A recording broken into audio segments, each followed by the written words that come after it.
തോന്നിത്തരേ. അമ്മമാരെ വിഷമിപ്പിക്കരുത് നമ്മുടെ എല്ലാ പുസ്തകങ്ങളും കാണിച്ചു തരും. അച്ഛന്മാരായാലോ അതും പറ്റില്ല. പക്ഷെ അമ്മമാർക്ക് കുറച്ച് വെയിറ്റ് കൂടും.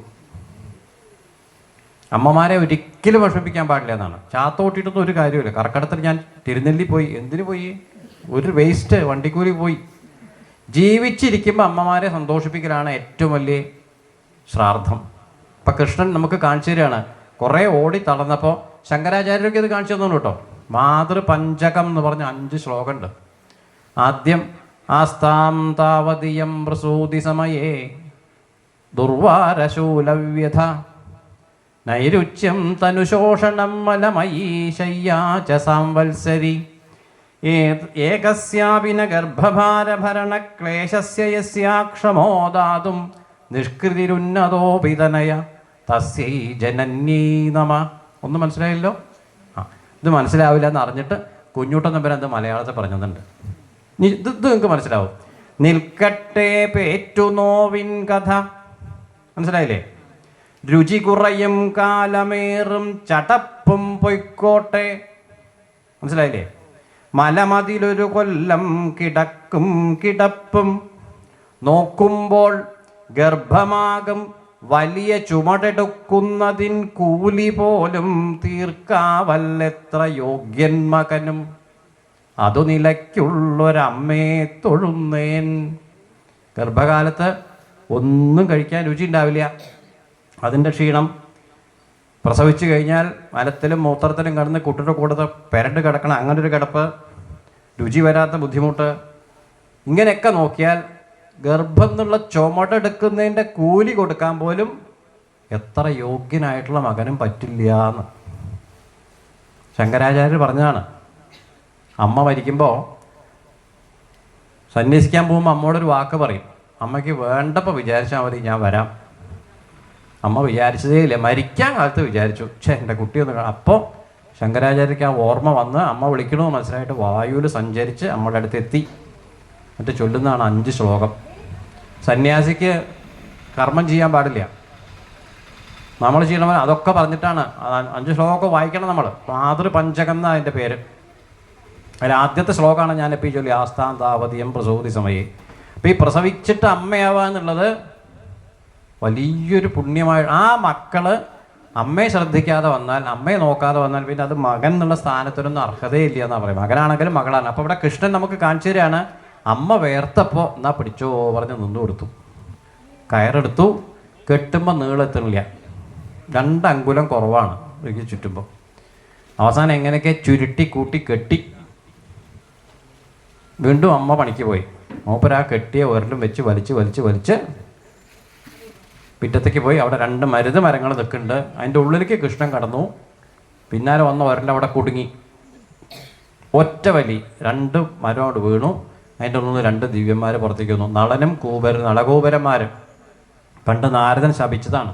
യമുന ഇറങ്ങിയിട്ട് ആവശ്യമില്ലാതെ സ്ത്രീകളുടെ കൂടെയൊക്കെ ജലക്രീഡ നടത്തിയപ്പോൾ ശപിച്ചതാണ്. നീ ഇങ്ങനെ പോട്ടെ, നീ കൃഷ്ണൻ വരുമ്പോൾ മോക്ഷം കിട്ടും പറഞ്ഞ് ശപിച്ചതാണ്. അവർക്ക് മോക്ഷം കൊടുത്തു. അപ്പോൾ ഇവിടെ നമ്മൾ മനസ്സിലാക്കേണ്ട ഒരു കാര്യം എന്താണ്? ഇപ്പോൾ ഭഗവാൻ നമുക്ക് കാണിച്ചു തന്നത്, ഭഗവാൻ കയ്യിലിരിക്കുമ്പോൾ യശോദ അത് വിട്ടിട്ട് പാലിൻ്റെ അടുത്തേക്ക് ഓടി. നിരോധം എന്നാണ് ഈ സ്കന്ധത്തിന്. നമ്മൾ അതൊക്കെ വിട്ടു പോകുമ്പോൾ കഥ മാത്രമേ ഉള്ളൂ അല്ലേ. സ്ഥാനം, പോഷണം, മന്നോ, ഈശാനുകഥനം എന്നൊക്കെ പറഞ്ഞ് ഓരോ ലക്ഷണം പറഞ്ഞു ഓരോ സ്കന്ധത്തിന്. ഈ ദശമസ്കന്ധത്തിൻ്റെ ലക്ഷണം നിരോധം എന്നാണ്. ഭഗവാനിലേക്ക് എത്താനുള്ള തടസ്സങ്ങളെ നീക്കിത്തരലാണ്. ഇവിടെ ഭഗവാനിലേക്ക് എത്താൻ വെച്ചാൽ ഭഗവാൻ കയ്യിലുണ്ടായിരുന്നു യശോദരെ. പക്ഷേ ഭൗതികമായിട്ടുള്ള പാലം അവിടെ തളിച്ചു പോയപ്പോൾ എന്ത് ചെയ്തു യശോദ? ഈ ഭഗവാനെ ഇട്ടിട്ട് അതിൻ്റെ പിന്നാലെ ഓടി. അതിന് പകരം വെട്ടിയതാണ്. ഇങ്ങനെയല്ല വേണ്ട. ഞാൻ ഇവിടെ കിടക്കുമ്പോൾ എന്ത് പാല്, എന്ത് തൈര് എന്ന് ഭഗവാൻ ചോദിക്കാതെ ചോദിക്കുകയാണ്. അപ്പോൾ അത് യശോദയ്ക്ക് പഠിപ്പിച്ചു. എന്നിട്ട് വീണ്ടും പഴയ പോലെ ആയി വന്നു. അപ്പോഴാണ് തോന്നിയത് ഈ ഗോകുലത്തിൽ വെറും കഷ്ടകാലമാണ്. ഒന്നിൻ്റെ പിന്നാലെ ഒന്നായിട്ട് ഓരോരുത്തരായിട്ട് വന്ന് കുട്ടിയെ ഉപദ്രവിക്കുന്നു. എങ്ങനെയൊക്കെയോ ഈശ്വര സഹായം കൊണ്ട് രക്ഷപ്പെട്ടു പോകുന്നുണ്ട്. പക്ഷെ എന്നാൽ നമുക്ക് ഇവിടുന്ന് താമസം മാറ്റുക. അപ്പോൾ ഉപനന്ദൻ, അവിടുത്തെ നന്ദഗോപർ കഴിഞ്ഞാൽ പിന്നുള്ള അടുത്ത ലീഡർ, അദ്ദേഹം പറഞ്ഞു ഇവിടെ നമുക്ക് സുഖം തോന്നുന്നില്ല, നമുക്ക് വൃന്ദാവനത്തിലേക്ക് പോവുക. അവിടെ എങ്ങനെയാ വെച്ചാൽ ധാരാളം നമ്മുടെ ഉപജീവനം പശുക്കളെ മേഖലയാണല്ലോ. അവിടെ ധാരാളം പുല്ലുണ്ട്. ഈ രാക്ഷസന്മാരുടെ ഉപദ്രവമൊന്നും അവിടെ ഉണ്ടാവില്ല, നമുക്ക് അങ്ങോട്ട് താമസം മാറുക പറഞ്ഞു. അപ്പോൾ എല്ലാവർക്കും കാരണം സന്തോഷമായി, കുറച്ച് സ്ഥലം മാറില്ലേ. അങ്ങനെ കുടുംബം വെക്കേറ്റ് ചെയ്ത് പോവാണ്. ലോറിയൊക്കെ വിളിച്ച് വണ്ടി കയറ്റി പോകുന്ന ഒരു കാളവണ്ടിയിലൊക്കെ ആക്കി, കുട്ടികളൊക്കെ വെച്ചാൽ നല്ല ഉത്സാഹം, സാധനങ്ങളൊക്കെ കയറ്റി പശുക്കളെ കാട്ടി തെളിച്ചുകൊണ്ട് പാട്ടും പാടി രസിച്ച് ഇവിടുന്ന് നേരെ അപ്പുറത്തേക്ക് പോയി. അത് ഗംഭീരമായിട്ടുള്ള യാത്രേനെ അവർ ആസ്വദിച്ചു പറയാണ്. അവിടെ ചെന്നപ്പോഴും പക്ഷേ ഇവർക്ക് കുറവൊന്നുമില്ല. അപ്പോൾ അടുത്ത രണ്ടാൾക്കാർ പത്മാസുരനും ബകാസുരനും വരികയാണ്. പശുവിൻ്റെ രൂപം എടുത്തിട്ട് ഇവർ മേയ്ക്കാൻ പോണ പശുക്കളുടെ കൂട്ടത്തിൽ പത്മാസുരൻ മേയാൻ തുടങ്ങി. കൃഷ്ണൻ മനസ്സിലായി, വേഗം കാല് പിടിച്ചിട്ട് 4 കാലും പിടിച്ച ഒരൊറ്റടി അയാളും പോയി. പിന്നാലെ ബകാസുരൻ, ഒരു ബകം എന്ന് വെച്ചാൽ കൊറ്റിയാണ്, കൊറ്റിയുടെ രൂപത്തിൽ വന്നു. കൃഷ്ണനെ കൊത്തിയെടുത്തപ്പോൾ നല്ലോണം പൊള്ളാൻ തുടങ്ങി വായിൽ കിടന്നപ്പോൾ. അപ്പോൾ താഴത്തേക്ക് ഇട്ടു, പിന്നെയും കൊത്തിയെടുത്തു.